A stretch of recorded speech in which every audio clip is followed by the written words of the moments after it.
¿Cómo les va? Muy buenos días. Exactamente 11 de la mañana y 1 minuto. Estamos empezando orden del día. Vamos a estar hasta que comience la Comisión de Economía de la Cámara de Diputados. Mientras tanto, estoy trabajando con mis compañeras. Comienzo saludando primero a ella, María Cafferata. ¿Cómo andamos, Cafferata? ¿Bien? ¿Cómo estás, Pato Méndez? Muy bien, muy bien. Buen día, sí. Arranca el temario de emplazamientos resultado de la sesión opositora de la semana pasada. Ahora vamos a empezar a ver un poco las consecuencias de ese quórum y mayorías que logró conseguir el peronismo junto al pichetismo de Encuentro Federal y Democracia para Siempre, que va a arrancar con plato fuerte de la jornada a las 5 de la tarde. Se reúne en plenario de comisiones para el capítulo 1000 de la Comisión Libra. La oposición está viendo si logra desempatar esa comisión que le costó hace ya 4 meses mucho lograr crear, y que como producto de una recomposición de la dinámica de los bloques en la Cámara de Diputados terminó empatada. Sí. ¿No es cierto? Nunca pudo ponerse a trabajar y hay una expectativa, prestad atención también, calendario electoral siempre, de a ver si se la puede volver a poner en funcionamiento. Una sola aclaración, Pato. Acá hay una discusión casi reglamentaria entre el oficialismo y la oposición si puede funcionar. El oficialismo, con Silvana Hughes y también a la cabeza por parte del PRO, está diciendo: pasaron los 4 meses, tenía 3 meses de duración, ya está, pasó el periodo de tiempo.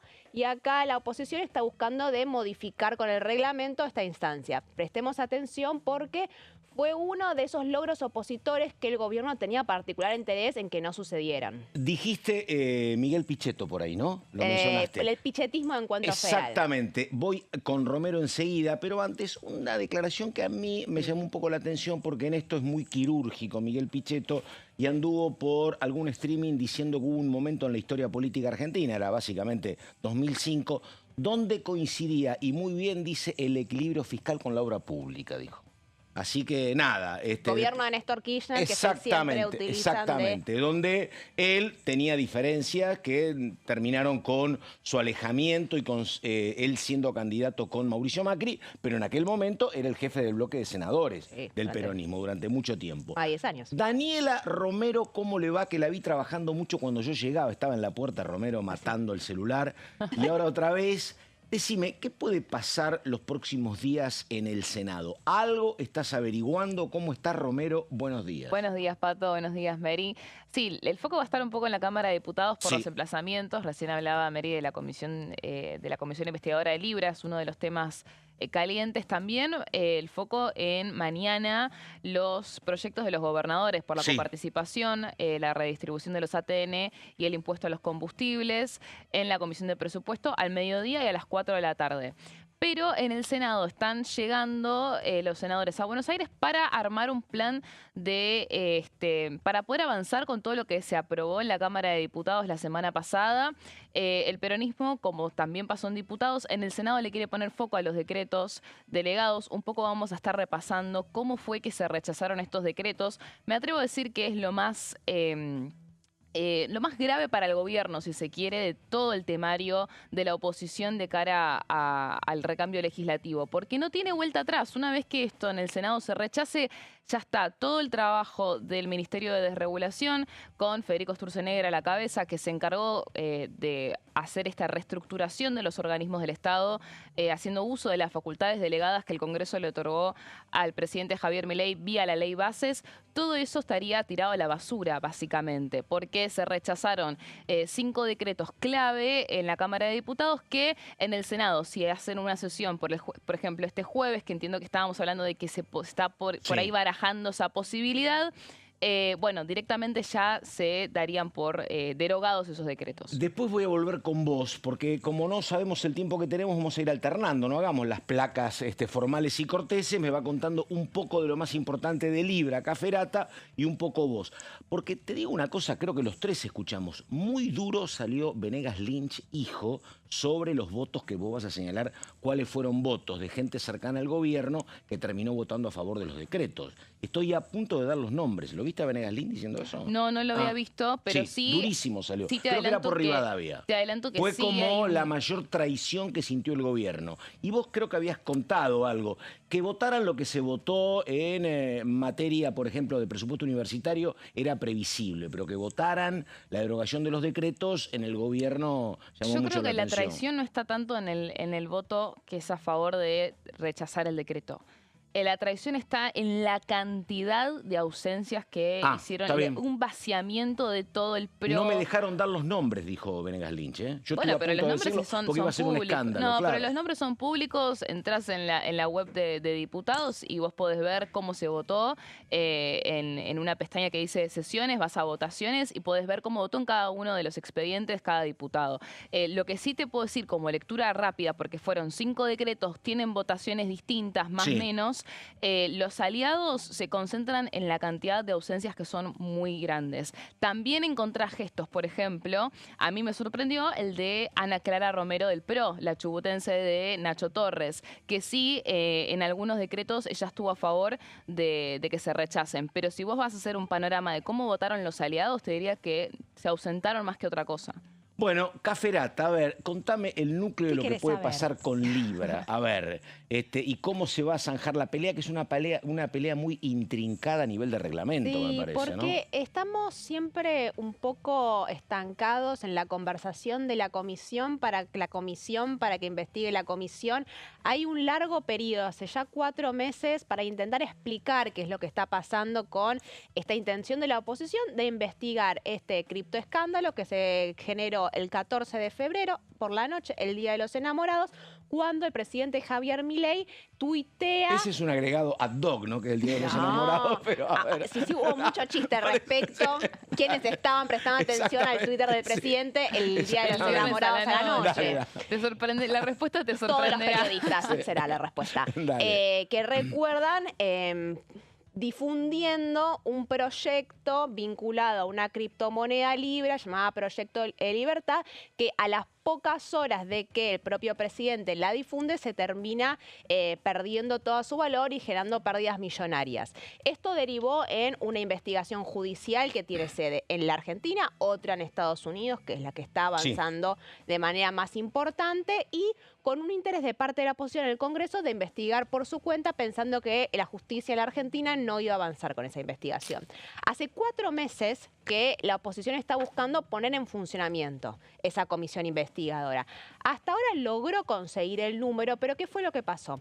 Hubo un reacomodamiento de los bloques que derivó en que la integración de 28 personas de la comisión investigadora está en un empate. ¿No, 28 o 24?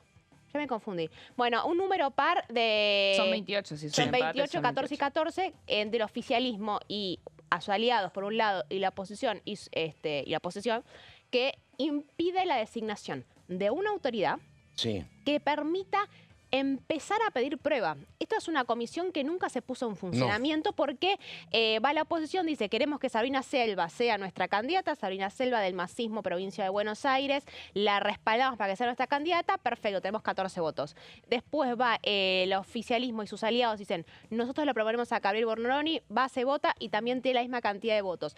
Esa situación, que parece a veces ridícula porque es imposible ponerse de acuerdo, es lo que derivó en que hace 4 meses esto no pueda ponerse en funcionamiento. Yo entiendo esa situación, pero reglamentariamente también se formó la comisión y tenía fecha de inicio y fecha de finalización. 3 meses de duración. Acá hubo muchos errores, vamos a decirlo, mala praxis de la propia oposición en el momento de crear esa comisión, de no poner un límite de integrantes, de no poner una cláusula de qué es lo que sucede si de repente hay un empate. Un periodo muy exiguo de tiempo, 90 días. No, pero siempre se planteó de que no fuera para siempre, ¿no? Para establecer también que hubiera un momento que hubiera conclusiones y no dilatarlo, sino ponerlo más o menos a la par de las elecciones y la campaña electoral. Ahora, la discusión en la que se da es, hubo 3 meses que se estableció que puede funcionar esta comisión. Ahora, la discusión es, ¿la comisión estuvo funcionando pese a que nunca se designaron las autoridades? Bueno, la oposición dice que no. Como no se designaron las autoridades, nunca se puso en funcionamiento. ¿Qué dice el oficialismo? Olvídate, nos reunimos, nos juntamos, hubo quórum, ese día empezó a funcionar, se vencieron los 3 meses, no consiguió la mayoría, mala suerte. Esa es la discusión en línea general que estamos viendo ahora. No es un argumento para desestimar el del gobierno, el del en absoluto. No es para desestimar, claro. Más teniendo en cuenta de vuelta, los argumentos de los cuales se vale el oficialismo son espacios que le habilitó la propia oposición cuando creó ese proyecto. Ahora, la oposición está tratando de un poco resolver la situación modificando el proyecto o la resolución que creó esa comisión, que suena medio intricado, pero básicamente esa comisión que creamos, bueno, va a tener dos modificaciones. Las autoridades, hay una cláusula, vamos a modificar el artículo que dice que si hay un empate, entonces la autoridad, es decir, la presidencia de la comisión, va a ser el candidato que integre el bloque opositor más grande de la Cámara de Diputados. Sí, eso es decir, Unión por la Patria. Unión por la Patria.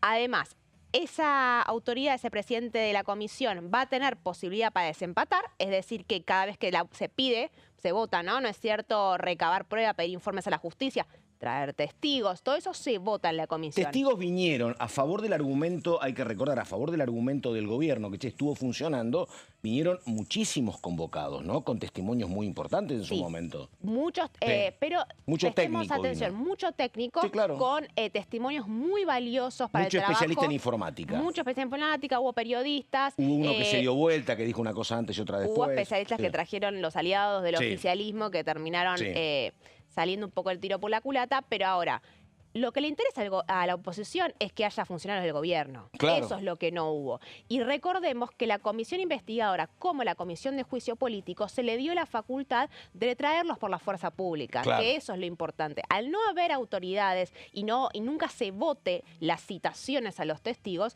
vos no podés pedir a la fuerza pública que los fuerce a venir. Ahí está la discusión y siempre fue el motivo por el cual ni Martín Menem ni ningún diputado del oficialismo quería que se pusiera en funcionamiento para empezar a traer la fuerza a rolete a funcionarios del gobierno nacional. Por eso, María, después me contás, pero en algún momento a mí me dijo la diputada Campagnoli, mirá, en la lista de convocados hay que ser cuidadosos. Yo hay un límite que no voy a tocar, pero me lo cuenta Cafferata en un ratito. Romero, a ver, vos dijiste algo que me parece que es muy interesante. El problema en el gobierno no es tanto con los que votaron a favor de derogar los decretos, sino con los que estuvieron ausentes, que es una lista importante. Vayan y busquen, dijiste vos, ¿no? Pero bueno, viste que la gente no va y busca. A ver, bueno, ¿por qué no contamos nosotros entonces un poquito? Dale. Estamos hablando de una votación que pasó también desapercibida, ¿no? Porque fue a la madrugada, al final de la sesión. Cabe recordar que estábamos todos bastante de acuerdo con que en realidad esa votación no iba a pasar en esa sesión, tanto por parte del oficialismo como de la oposición. Reconocían que era muy poco viable que Vos me hiciste quedar. Yo estaba en mi casa mirando y aparece Romero en las redes que dice... ver la serie, uy, qué momento, dice Romero. Digo, bueno, voy a tener que poner... ¿Eran las 12 de la noche o las 11 por ahí? 11, 12, por ahí, sí. Y vino los rechazos. Y ahí aparecieron los rechazos. Primero se votó el emplazamiento por el tema de la comisión de Libra.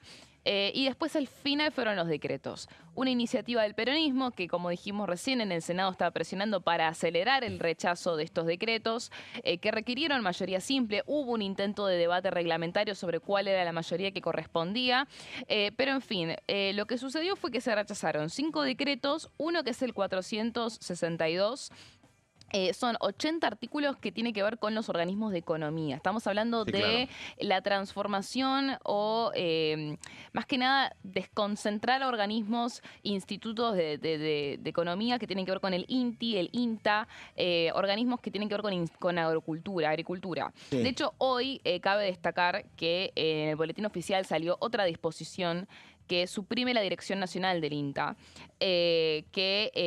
bueno, ya es un organismo desconcentrado. Hay una reestructuración que se realizó vía este decreto que ahora fue rechazado, pero por ahora sigue vigente porque hasta que el Senado no lo rechace... Claro, es muy interesante lo que estás contando vos, porque hay como una guerra en paralelo. El Ejecutivo quiere avanzar con anuncios en el boletín oficial y la dirigencia política avanza en el Senado, ¿no? Claro. Exactamente. Explica el tema, el nudo tipo del institucional Senado, que tenemos desde que asumió Javier Milei. El Congreso hace una cosa, el Ejecutivo hace otra. Sí, y también esta seguidilla de hacemos modificaciones sobre lo mismo con distintos decretos. Y por ahí te rechazan uno, pero el otro sigue vigente. Eso pasa mucho con no me quiero desviar, pero con la CIDE, por ejemplo. La reestructuración de la CIDE habilita también otros decretos. En su momento se habló de tratar el decreto que reestructuró toda la Secretaría de Inteligencia, pero se fue directamente con el de fondos reservados.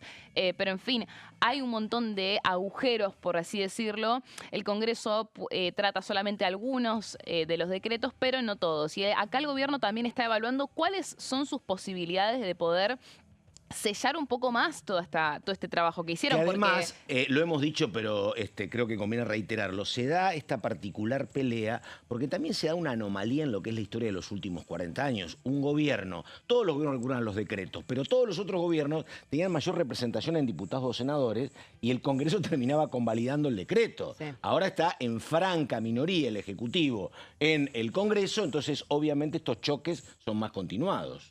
Exactamente. A ver, diga. Entonces, este decreto, se votó con 141 votos a favor del rechazo. Fue el decreto que más votos a favor reclutó.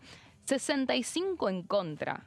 O sea, la diferencia. Este es el rechazo INTA. al cierre del INTA. Sí. Al INTA, INTI, Sí. el INF, el INPI, otros organismos de economía. Una abstención y 49 ausentes, Pato. Ahí está el problema, o el enojo que manifestaba explícitamente La Venegas realidad Lynch. es que si vos sumás la cantidad de ausentes y la cantidad de votos en contra, igual no iban a poder revertir la situación. No. Pero claramente es un gesto de ni siquiera respaldar estos decretos de Sturzenegger, digámoslo, ¿no? Sí. Porque son medidas que trabajó más que nada el Ministerio de Desregulación. Acá tenemos a Unión por la Patria, a la izquierda, a la Coalición Cívica, a Encuentro Federal, a Democracia para Siempre. Entre los ausentes. Los que rechazaron. Rechazaron. Y te encontrás en los que rechazaron un buen número de la UCR con algunos que no te esperás. Por ejemplo, Gabriela Brauer de Koning. Fabio Ketla sí, porque Sí. suele votar con la oposición. Roxana Reyes, Karina Banfi.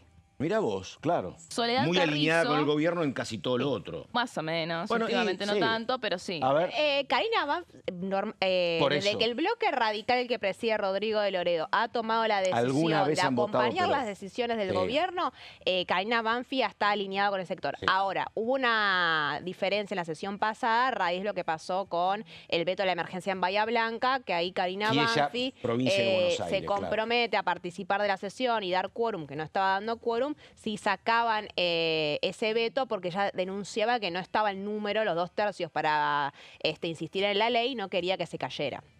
bueno, así que, a ver, Dani, una Eso más. dentro de los que son Sí. votos a Sí, a favor de favor. rechazar el decreto. Y después tenemos también, como te decía, Ana Clara Romero del PRO, Sí. votando a favor de rechazar el decreto, la chubutense, que responde a Ignacio Torres. Y tenemos al santocruceño Sergio Acevedo, que ahí Claudio Vidal siempre le da uno. Claro.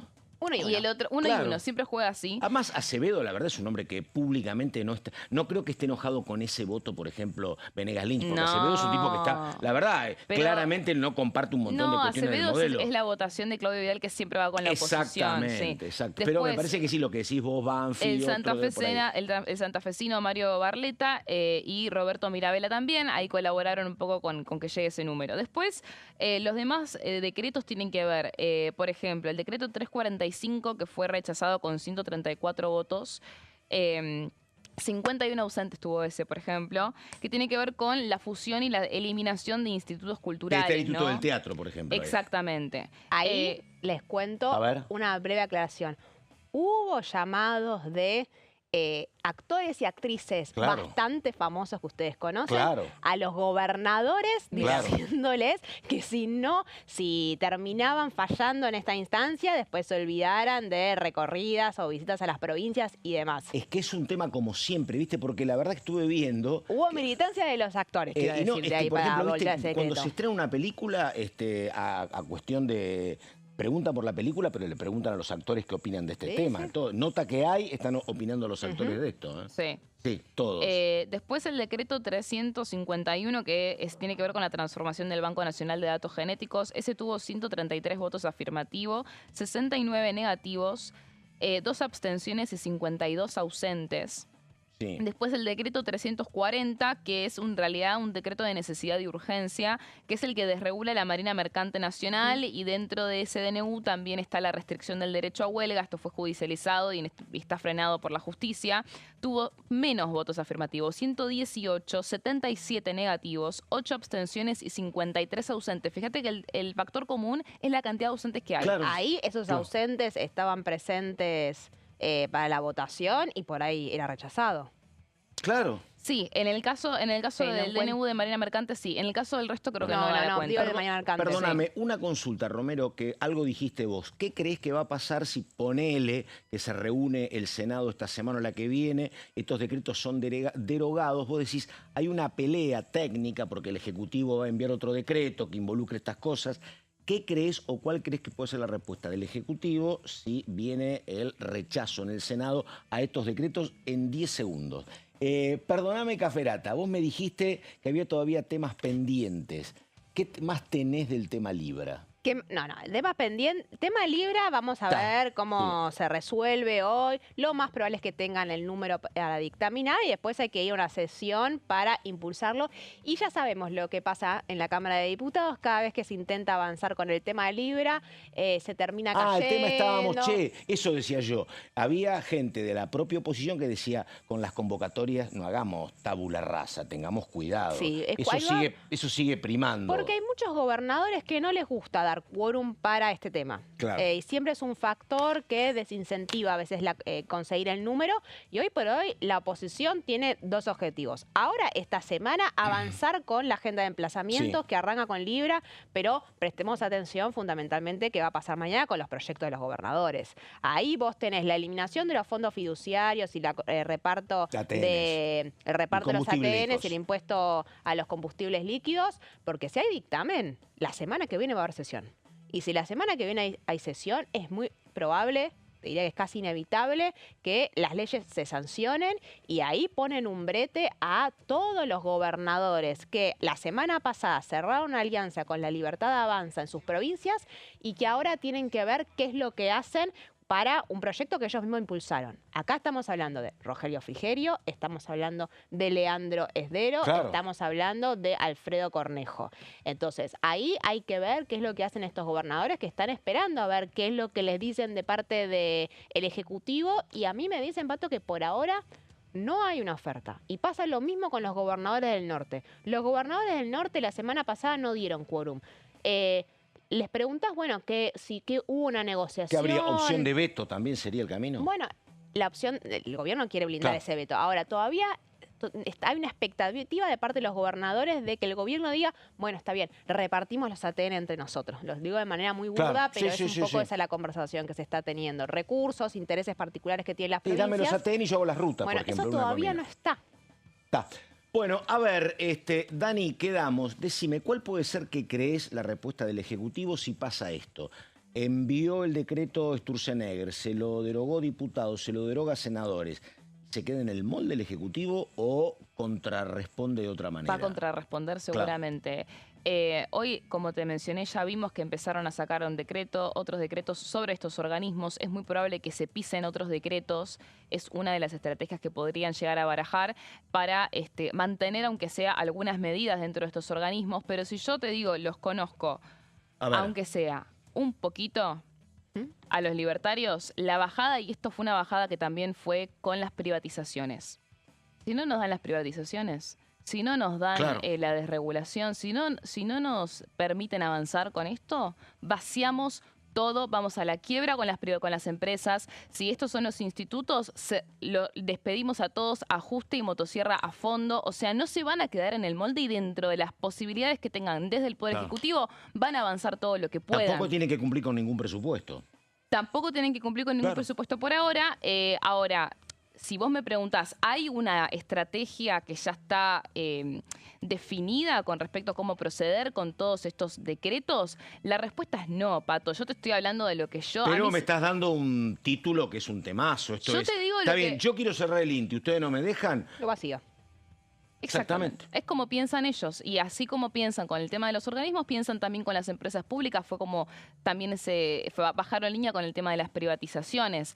De ahí a que lo hagan, estamos en un contexto en el que hay elecciones, hay recambio legislativo, hay que ver cuál es la estrategia que terminan ideando. A priori lo que vimos es que hoy en el boletín oficial volvió a salir otro decreto para suprimir la Dirección Nacional del INTA, ¿no? Ahí muy bien, arranca la Comisión de Economía, pero tuvimos 25 minutos impecables. El temario se trata de, en primer lugar, el proyecto 206 de 2024 sobre servicios aduaneros, ley 25603 y sus modificaciones.